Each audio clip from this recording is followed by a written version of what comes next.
Wasmi idza wada'tihi Muhammadan ngaranna Muhammad. Manta kabeh urang boga ngaran, boro-boro urang jelema baju aya ngaranan, samping aya ngaranan. Lamun urang barat nyebutkeun apalah artinya sebuah nama. Tapi urang Islam mah justru make ngaran kabeh gitu. Surga aya ngaranan kabeh, neraka aya ngaranan kabeh. Ya Allah ya Rabb. Masjid aya ngaranan, majlis aya ngaranan.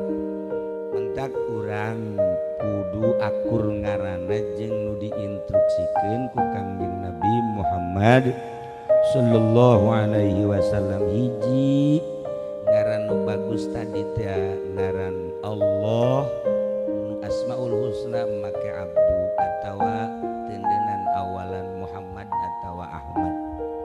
Nomor kedua tafaul ke para aulia, para nabi baheula mah masyarakat loba ngaran teh ngaran Musa, Ibrahim, Zulkifli gaya Zulkifli baheula mah aya ngaran.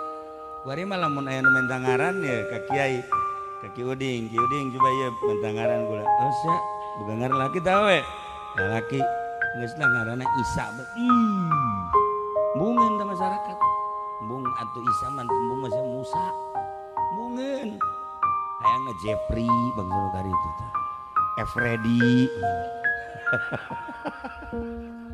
tidak kuari baheula mah atau tafaul ke para aulia Allah ke para ulama Nawawi di urang boga ulama kemudian Maulana Hasanuddin nah eta ngaranna tafaul ulah sambarangan ngaranan itulah baheula mah ngaran Fatimah loba di urang, ngaran Aminah loba di urang. Tapi kuari mah teu daekeun.